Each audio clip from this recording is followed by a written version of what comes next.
Hi, I'm Jeanette Roche. This is Bridge City News. Here are some of the top stories we've been following. Wreaths are laid around the country to remember those who died in the workplace on this National Day of Mourning. Plus, the deadline for filing taxes is Monday as the federal workers' strike heads into its 10th day. And this weekend marks the anniversary of one of Canada's deadliest rock slides. Your nation, your province, your southern Alberta. From the heart of Lethbridge, it's Bridge City News with Jeanette Roche.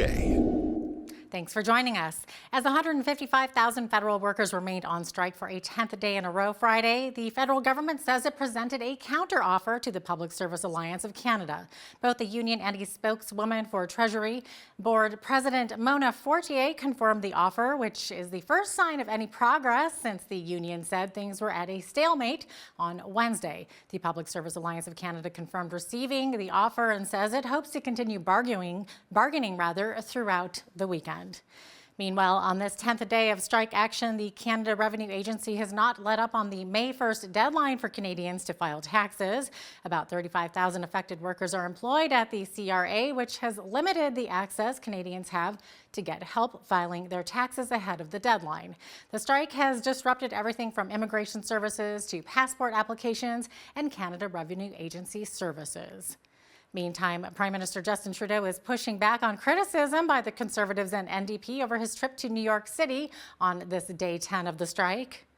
I have been directly and intimately involved in the negotiations, in hearing about what discussions are going on. I have deep faith in collective bargaining as a process, and we know that our negotiators are putting forward serious offers and working constructively with laborers on this. This is an important part of how we make sure that workers are properly supported in this country, and we're going to continue to allow it to unfold, and I will continue to be engaged with it.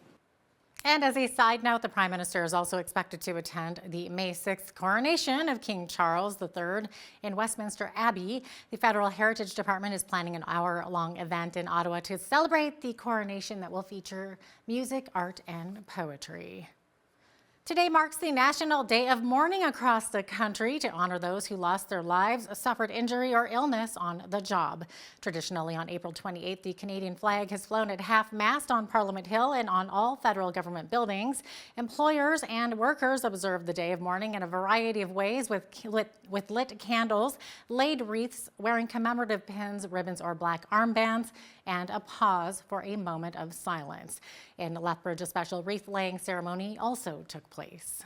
Unfortunately, a total of 161 Albertans died due to a workplace injury or illness in 2022.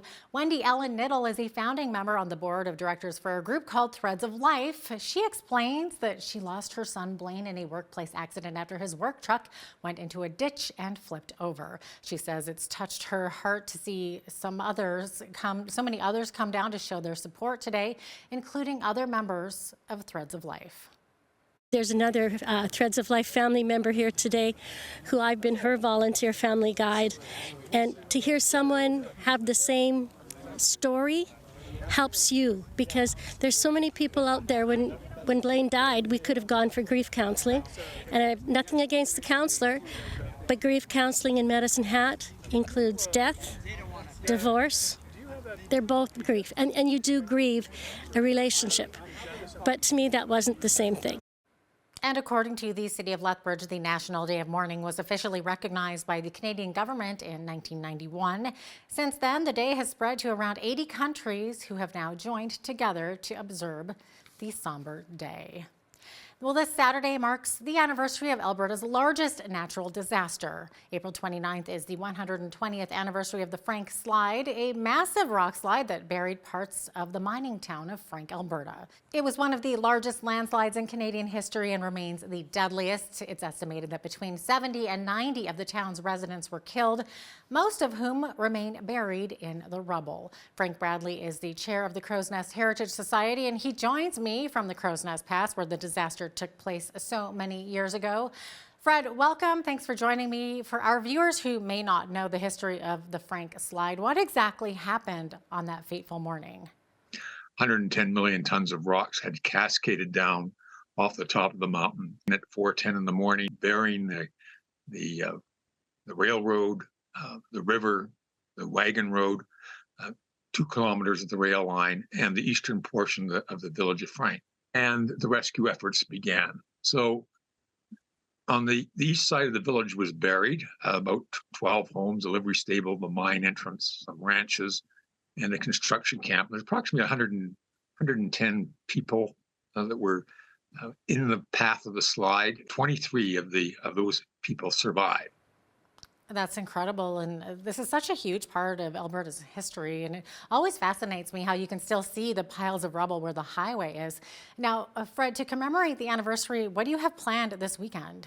Well, we're going to have a memorial service at the memorial grave site, which is it was located in the east part of the village, but on the west side of the slide on the old Frank Road. There are still some victims buried there.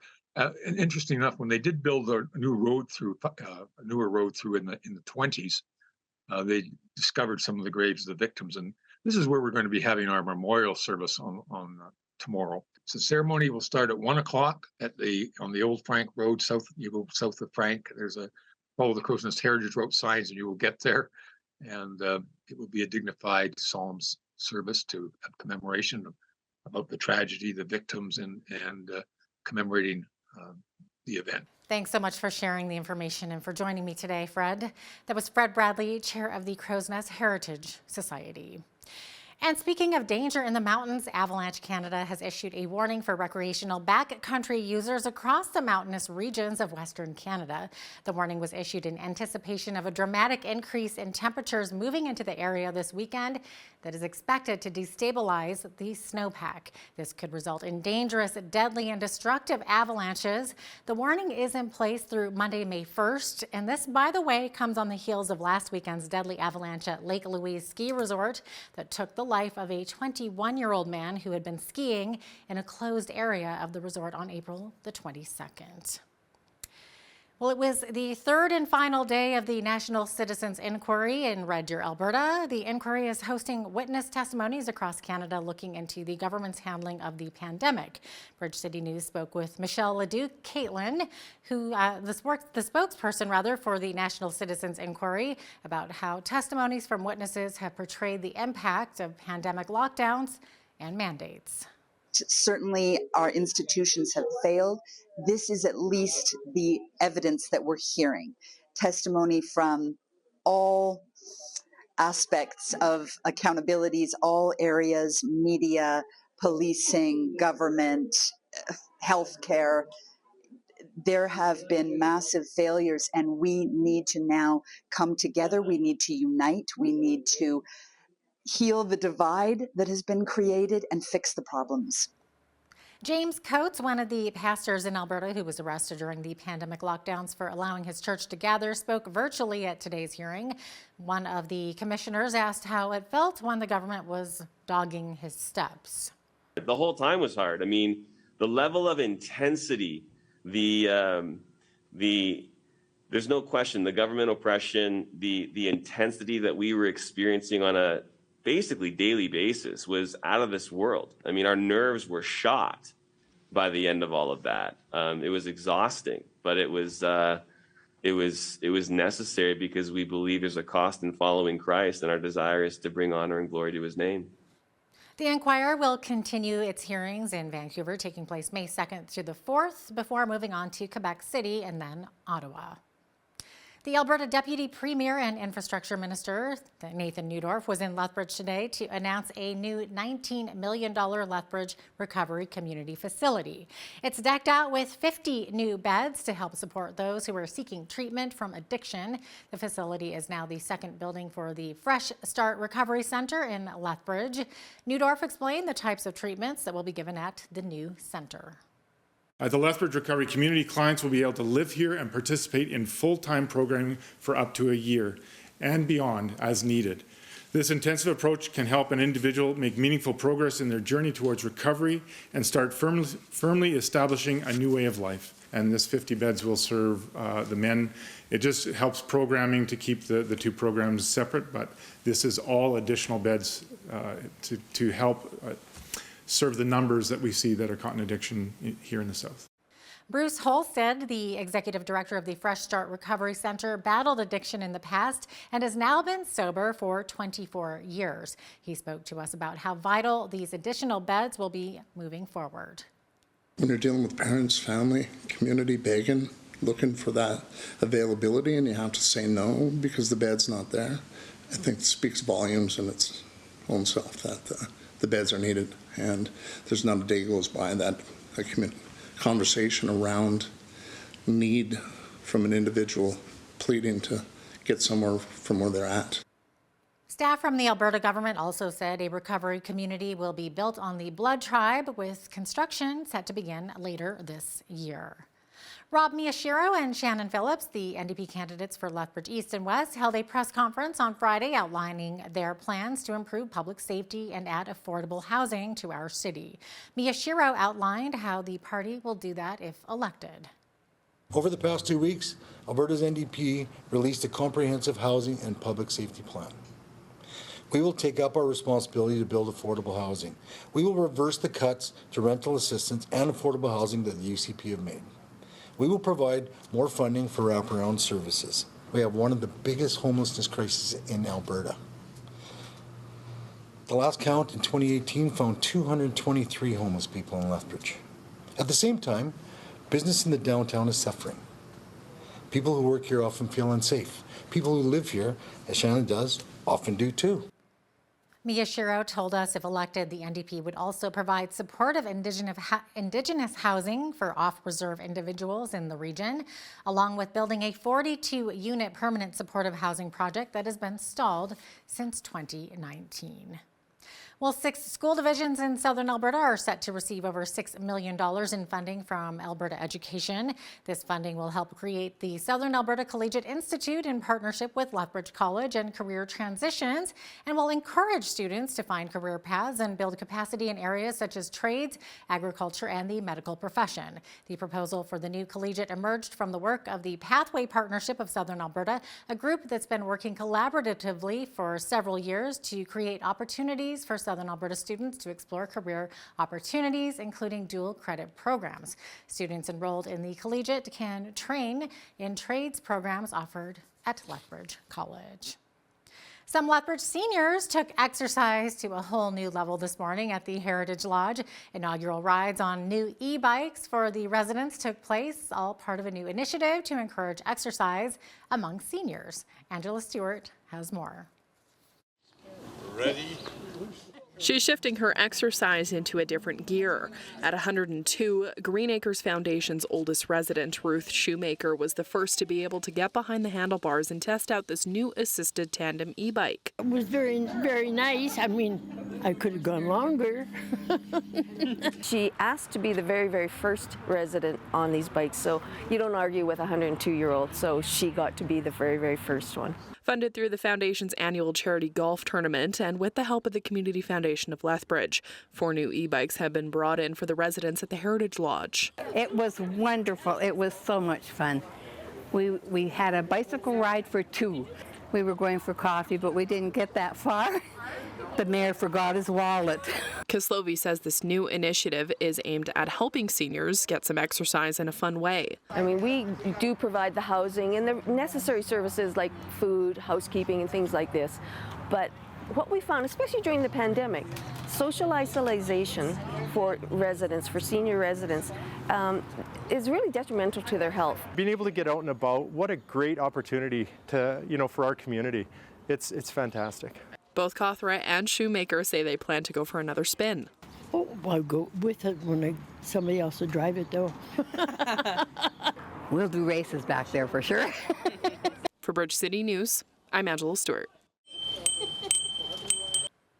Looked like so much fun. And as we get into bike season, the Green and Yellow group are getting closer to their annual Kids Bike Barbecue. The event is in its 8th year, and the fundraising initiative aims to get as many bikes as they can to give away to kids who are in need of them the most. An official with the Green and Yellow group says fundraising has been going great so far, and they can't wait to give the bikes away. The community's been helping out quite a bit. We have lots of businesses that have stepped up and that have helped. We have our members or volunteers that have gone around to different businesses and just reached out. And we have other just community members even just sending us e-transfers, people donating things that we need. It means so much to us that we can just be a part of helping out children that are in need. And just, you know, when you see children that don't have a bicycle or that have never had a new bicycle, and you see their faces when they get it, that it's them that get picked. Oof, sorry. It's awesome. The group hopes to collect at least 50 bikes this year. The event will take place on May the 13th. And the defense was scheduled to speak today in the sentencing hearing of a young man convicted in the death of a Calgary police officer. Sergeant Andrew Harnett's family spoke in court yesterday, describing the hole in their lives that his death has caused. Harnett died on New Year's Eve 2020 after being dragged by an SUV and falling into the path of an oncoming car. The Crown wants the offender, who was 17 at the time, to be given an adult sentence. The Canadian Media Producers Association says new streaming legislation that is now law could create a two-tier system. It's concerned that foreign streamers may be held to lower standards than Canadian broadcasters, but is pleased the bill enshrines critical provisions that ensure its members can significantly and equitably benefit from their own stories. The law that passed last night updates the Broadcasting Act to require digital platforms such as Netflix, YouTube, and TikTok to contribute and promote Canadian content. Defense Minister Anita Anand says Canada hoped to get 2 evacuation flights out of Sudan's capital today, but that didn't happen because of a mechanical issue on one plane that has now been fixed. Anand says an oil patch on a runway used for evacuations was also a factor, as was the danger factor. No one was hurt when a Turkish military aircraft came under fire today. However, some Canadians have been airlifted to safety. On Canada's CC-130s, as you know, we have 2 in the region. 117 individuals were aboard those planes, 42 Canadians, and together with our allies, in total, approximately 250 Canadians have been evacuated altogether. But as I said, the situation is very dangerous and very volatile on the ground. Global Affairs Canada says the government is very confident that enough flights are planned over the next couple of days to ensure everyone who is asked to leave Sudan is able to get on a plane. About 300 Canadians have already been flown to safe third countries amid a significant uptick in violence over the past 2 weeks. And in sports, the Winnipeg Jets were eliminated from the NHL playoffs after a 4-1 loss to the Las Vegas Golden Knights. Winnipeg won the opener in the best-of-7 first-round series before dropping the next 4 games. Overall thoughts, I'm so disappointed and disgusted right now. That's my thoughts. Where does the disgust come from? Pardon me? Where does the disgust come from? No pushback. But it's the same crap we saw in February. It was. That's why so as soon as we were challenging for first place and teams were coming after us, we had no pushback. This series, we had no pushback. Their better players were so much better than ours, it's not even close. They deserved to win. They were the better team in the regular season. They were the better team in this series. The Toronto Maple Leafs travel south today after failing to close out their first-round series with the Tampa Bay Lightning last night in Game 5. Toronto still holds a 3-2 lead with Game 6 set for tomorrow night. Well, it was a beautiful day in southern Alberta with the mercury hitting plus 20, and we're well on our way to summer-like conditions next week, hitting close to 30. I'll be back with the full weather report right after the break.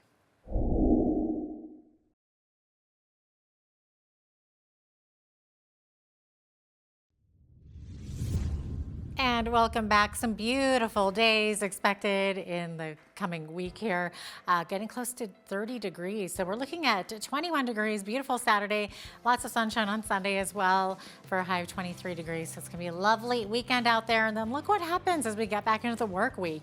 Monday, high of 26 degrees, up to 25 on Tuesday, all the way up to 30 on Wednesday. Will that be a record breaker? We'll have to see.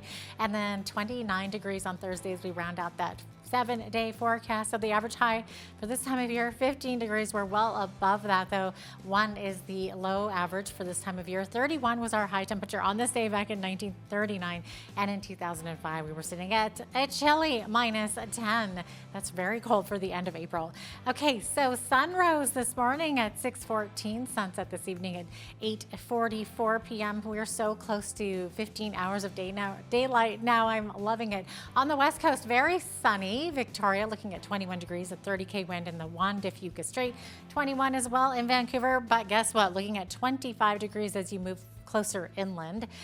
Lots of sunshine there as well. Edmonton sitting at 18 degrees with a mix of sun and cloud, and a high of 21 degrees in Calgary tomorrow with winds at 20 to 40 kilometers per hour. Looking to the rest of the prairies now, mainly sunny skies across much of Saskatchewan. Saskatoon sitting at 15 for a high, 13 for a high in Regina. Winnipeg could see some scattered showers with a high of 11 degrees. Okay, let's take a look at what's going on in the central part of the country. Toronto also seeing some periods of rain, 11 degrees for a high. Actually looking at 5 millimeters there, more like 5 to 10 millimeters of rain in Ottawa, so quite a bit of rain expected there. 13 for a high. And then there we go, scattered showers in Montreal tomorrow with a high of 15 degrees. As we move out further into the East Coast, lots of sunshine expected as well. 16 for a high in Fredericton. 15 is the expected high tomorrow in Halifax. Charlottetown looking at a high of 11 degrees and 2 degrees only in St. John's, Newfoundland. Also looking at 60% chance of flurries and fairly windy conditions as well. So there you have it. That is your forecast. Today's weather report is brought to you by Ridge Utilities, providing competitive rates for electricity, natural gas, and internet, while investing back in communities across southern Alberta. Statistics Canada's latest report on economic growth shows the country's economy grew by just 0.1% in February. It's a figure that was lower than expected by the federal agency as wholesale, retail, trade, and manufacturing all contracted. Stats Can's preliminary estimate suggests real gross domestic product in the first quarter grew at an annualized rate of 2.5%. The Canadian economy is expected to stall this year and potentially enter a recession as high interest rates weigh on consumers and businesses. Canadian convenience store chain Couche-Tard has signed a deal to buy more than 100 gas stations in the U.S. from Mapco Express Incorporated. Couche-Tard says the 112 sites are mostly in Tennessee, Alabama, with some in Kentucky and Georgia. The deal is contingent on a separate transaction that will see Mapco and its other locations acquired by Majors Management LLC. Financial terms of the deal were not immediately available. Now here's a look at today's markets. The TSX was up 113 points on the day to finish at 20,636. The Dow was up 272 points to 34,098. The S&P 500 was up 34 to 4169, and the Nasdaq was up 84 points to 12,226. West Texas Intermediate Oil was up 202 to 76.78 US per barrel. Natural gas was up 6 cents to 241 US. Gold was up 221 to 1989.99 US an ounce, and silver was up 13 cents to 25.05 US an ounce. Feed wheat is at $11.16 per bushel, barley is at $8.97, canola is at $15.72, and corn is at $10.14 per bushel. Live cattle were down 28 cents to $175.18.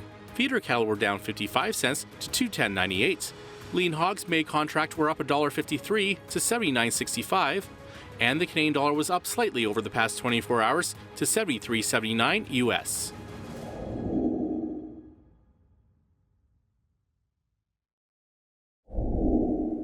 Recapping one of our top stories, as 155,000 federal workers remained on strike for a 10th day in a row Friday, the federal government says it presented a counteroffer to the Public Service Alliance of Canada. It's the first sign of any progress since the union said things were at a stalemate on Wednesday. The Public Service Alliance of Canada confirmed receiving the offer and says it hopes to continue bargaining throughout the weekend. The subject of COVID-19 vaccine injuries is a controversial topic. Claims of vaccine injuries are often dismissed if there were pre-existing conditions prior to receiving a dose.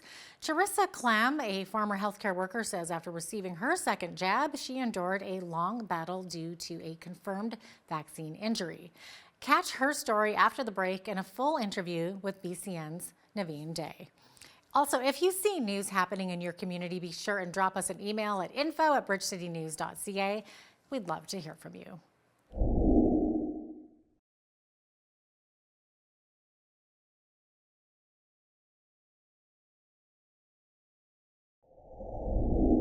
With Canada and the U.S. still in the grips of a decades-old opioid epidemic, the crisis has deepened in recent years with the introduction of fentanyl, a synthetic opioid that is up to 100 times more potent than morphine.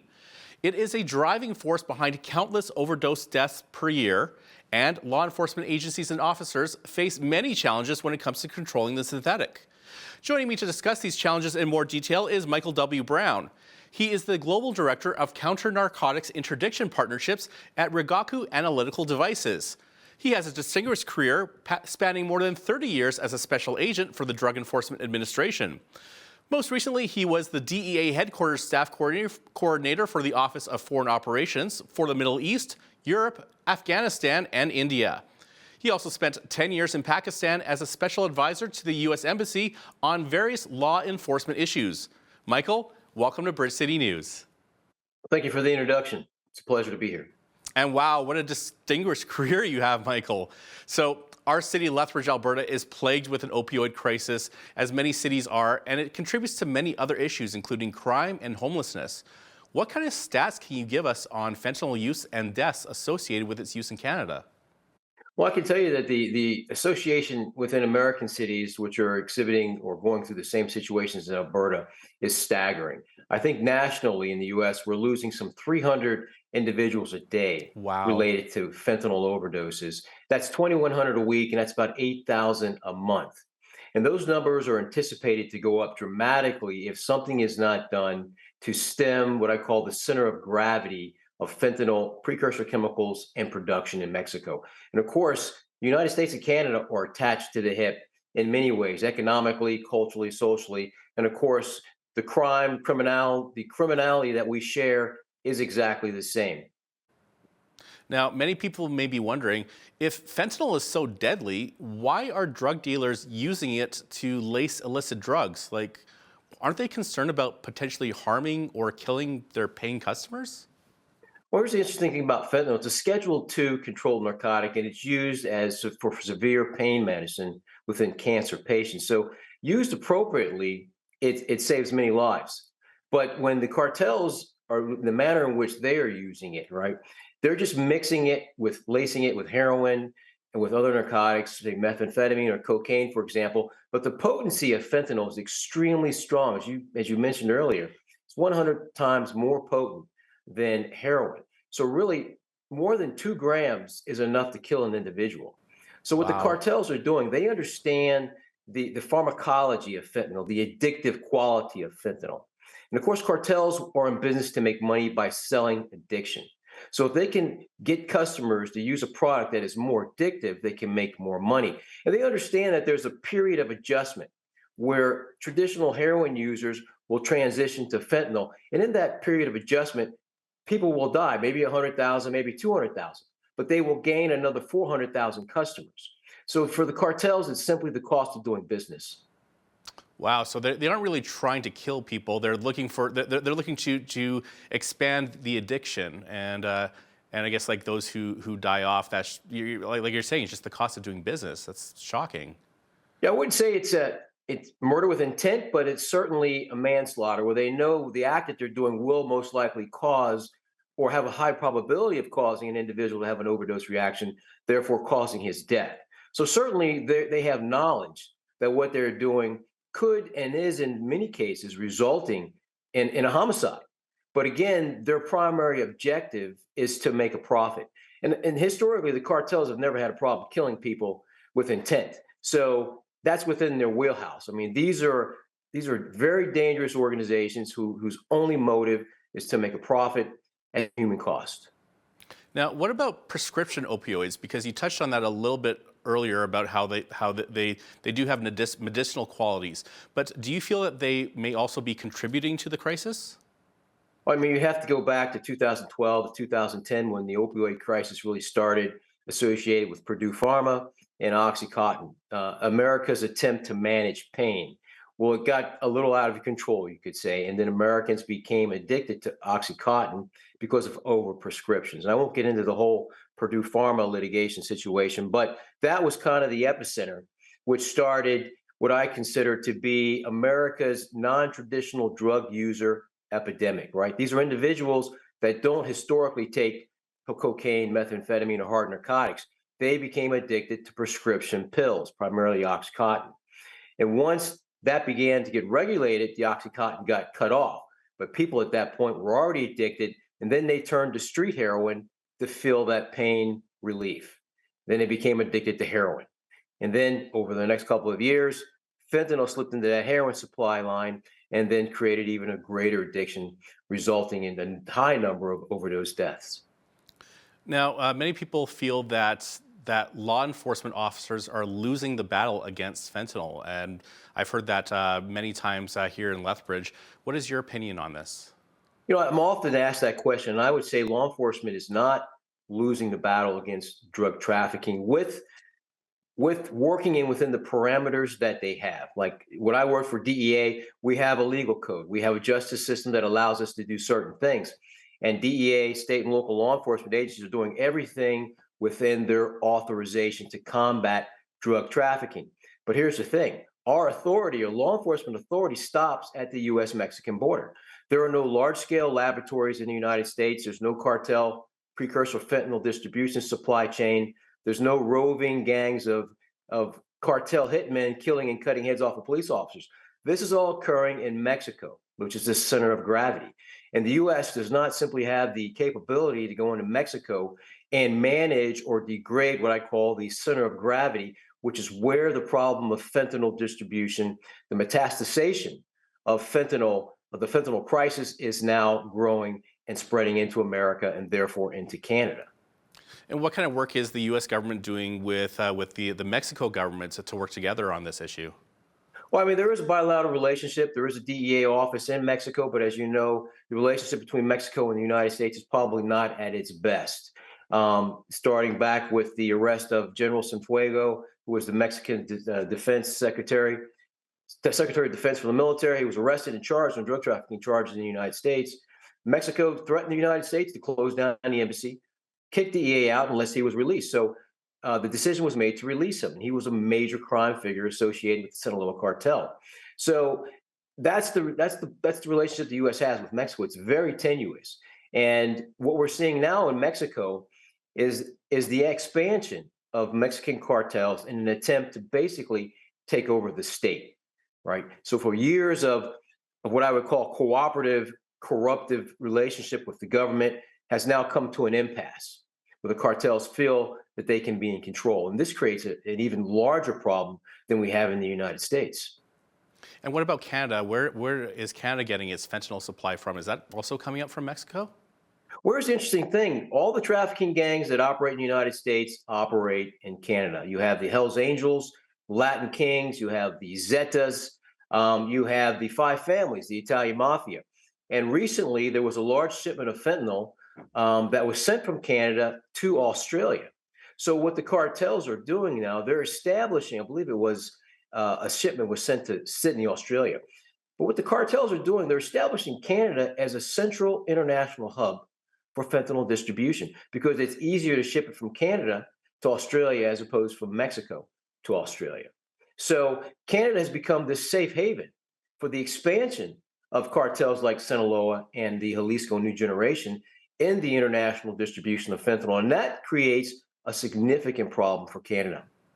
Absolutely. So what does Canada need to do to nip this in the bud, really?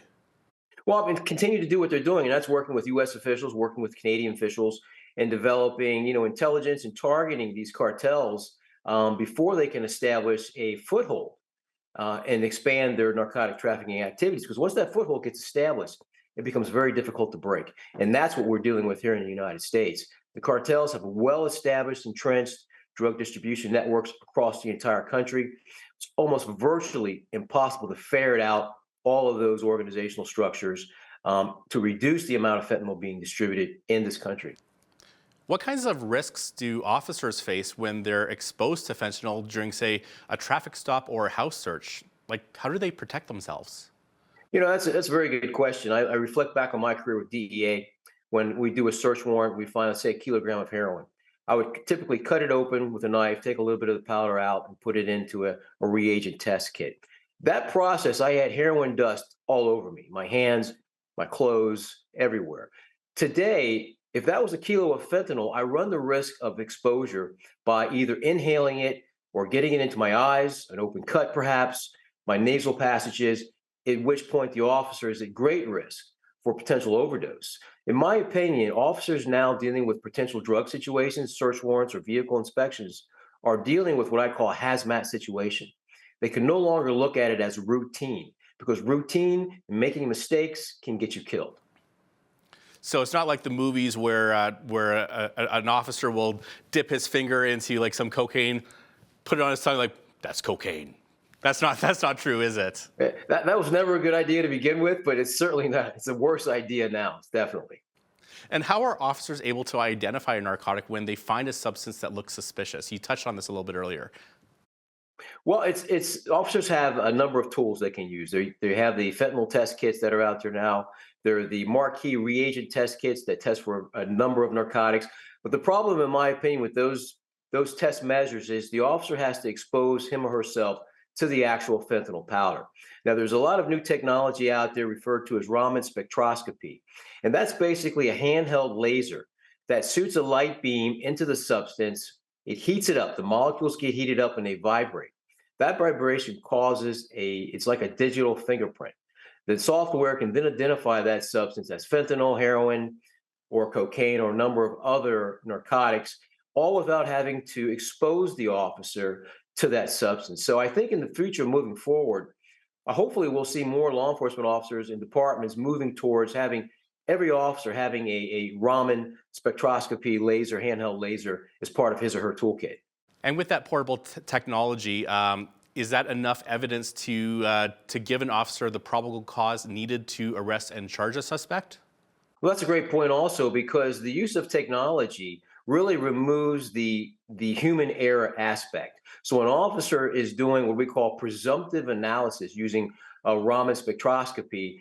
It's a computer-generated analytical response within a couple of seconds. And that can be used to apply for search warrants or further probable cause for a search or arrest, really removing the possibility of human error or the device, in the case of a fentanyl test strip, giving you a false negative reaction. Now, the ongoing crisis can be felt hard in the city we're coming to you from, which is Lethbridge, Alberta. To address this issue, there has been support for a full-time supervised consumption site, or an SCS, as we call it here. We had a provincially funded SCS from February of 2018 to August of 2020, and it was replaced then by a mobile unit later on. Some are asking for a fully equipped SCS to return, as they feel that harm reduction is vital to saving lives. What are your thoughts on this? This is a major conversation we're having in the United States. There are pros and cons. I think some of the pros are harm reduction and utilizing safe injection sites, or a quick, immediate fix to save an individual from an overdose, right? We want to save lives. But the downside of that is we're enabling long-term drug addiction by providing individuals a safe place to use narcotics. And anyone who understands the pharmacology of drug addiction, if you're using heroin, you have to inject or re-up at least 2 to 3 times a day. Wow. Fentanyl, on the other hand, will get you up in seconds and will last for 30 seconds. Typical fentanyl substance users have to re-up at least 5 to 6 times a day. Wow. So let's say you have a mobile unit they're just going to be parked in front of somebody's house all day long, supplying narcotics that can be utilized, right? And then the additional issue with that is your cartels. They love this idea because now you're guaranteeing a lifetime supply of customers by one, decriminalizing or legalizing personal use narcotics that's 2.5 grams or less, and the continued use and the continued rehabilitation and recidivism rate of those that you're trying to save. So I think in the very, very short term, it can save lives, but we should not stop and say we found a solution in safe site injection locations. Well, that's all the time we have for today, Michael, but we really appreciate having you on today. No worries. Pleasure to be here. Michael W. Brown is the Global Director of Counter-Narcotics Interdiction at Rigaku Analytic Devices and a former special agent with the United States DEA. I'm Naveen Day. On behalf of all of us here at Bridge City News, thanks for watching.